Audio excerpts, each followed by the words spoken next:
جس منصب پہ آپ لوگ ہیں، آپ لوگوں سے توقعات بھی ہیں لوگوں کو، اور آپ لوگوں کے امن کے ضامن بھی ہیں، لیکن جس نازک حالت میں آپ کھڑے ہیں، آپ کے رویے بڑے اثر انداز ہوتے ہیں۔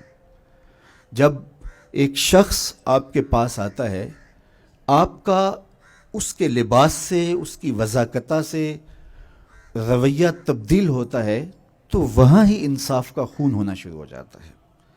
اس لیے اپنے رویوں کو اپنے آنے والوں کے لیے جب آپ برابر رکھتے ہیں، تو وہ چاہے پھٹے پرانے کپڑوں میں ہو، چاہے وہ عالی نصب لباس میں ہو۔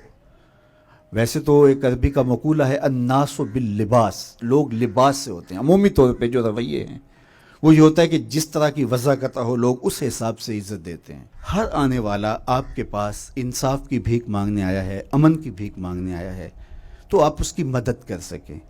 غریب کے ساتھ آپ زیادہ نرم رویے سے پیش آئیں گے تو اللہ کی اور رضا آپ کو نصیب ہوگی۔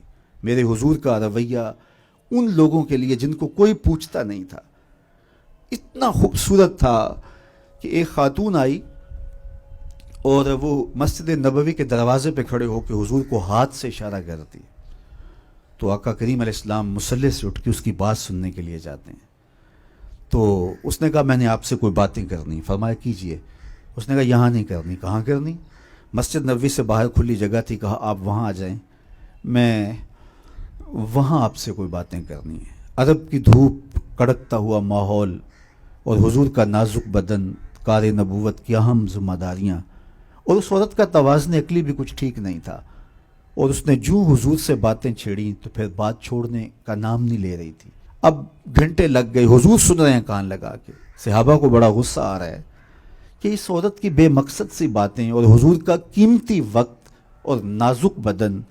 خیر جب خود وہ اپنی باتیں مکمل کر کے جانے لگی تو غالباً حضرت عمر نے کہا حضور اس کا توازن عقلی ٹھیک نہیں ہے، اور لوگ اس کو دیکھ کے راستہ بدل لیتے ہیں، جس سے باتیں چھیڑتی ہے پھر جان نہیں چھوڑتی۔ آپ کا وقت قیمتی اور بدن نازک، اور کار نبوت کی اہم ذمہ داریاں، اور اتنی دیر اس نے آپ کو کھڑا کیے رکھا، آپ ایسی ویسی عورتوں کی باتیں کیوں سنتے ہیں؟ اس کی تو کوئی بات نہیں سنتا۔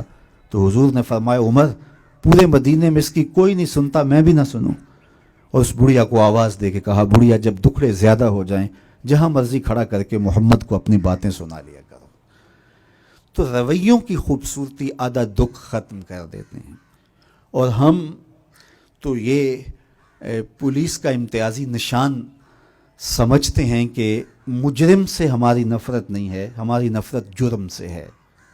تو مجرم کی اصلاح کی آخری حد تک کوشش اور اس کے ساتھ ہمدردی کا ایک جذبہ اس اعتبار سے کہ اس کبھی جرم سے بچ جائے۔ اللہ کے محبوب علیہ السلام کے پاس جب مائز ابن مالک آئے تو اس نے بہت بڑا جرم کیا تھا، تو حضور علیہ السلام نے انہیں 2-3 مرتبہ ٹالا، لیکن وہ بار بار خود اقرار کر رہے تھے۔ تو حضور نے فرمایا ٹھیک ہے ان کو لے جاؤ اور سنگسار کر دو۔ اور جب ان کو سنگسار کیا جا رہا تھا تو حضور علیہ السلام مسجد نبوی میں کبھی کھڑے ہو جاتے، کبھی بیٹھ جاتے۔ تو کسی نے کہا حضور خود ہی تو آپ نے حکم دیا ہے اور خود ہی رو رہے ہیں، چشمان اقدس میں آنسو ہیں۔ تو میرے حضور نے فرمایا وہ میرا عدل ہے، یہ میری محبت ہے۔ مبتلائے درد ہو کوئی عذر روتی ہے آنکھ، کس قدر ہم درد سارے جسم کی ہوتی ہے آنکھ۔ تو اس وطن کو، اس قوم کو، اس معاشرت کو سنوارنے کے لیے ہمیں ایک شفیق باپ کی طرح بننا پڑے گا، اور جب ناسور کاٹنا پڑے تو اس وقت ہمیں سختی بھی کرنا ہوگی، تاکہ ایسے شخص سے جس کا وجود اس قوم کے لیے، اس ملت کے لیے اور اس معاشرت کے لیے ضرر کا، نقصان کا سبب ہے، اس کے ضرر سے لوگوں کو بچایا جا سکے۔ لیکن اس شخص کی طرح جو نشتر مارتا ہے لیکن اس کا مقصد فاسد مادہ جات نکالنا ہے، نہ کہ مریض کے ساتھ ڈاکٹر کو کوئی دشمنی اور کوئی بیر ہوتا ہے۔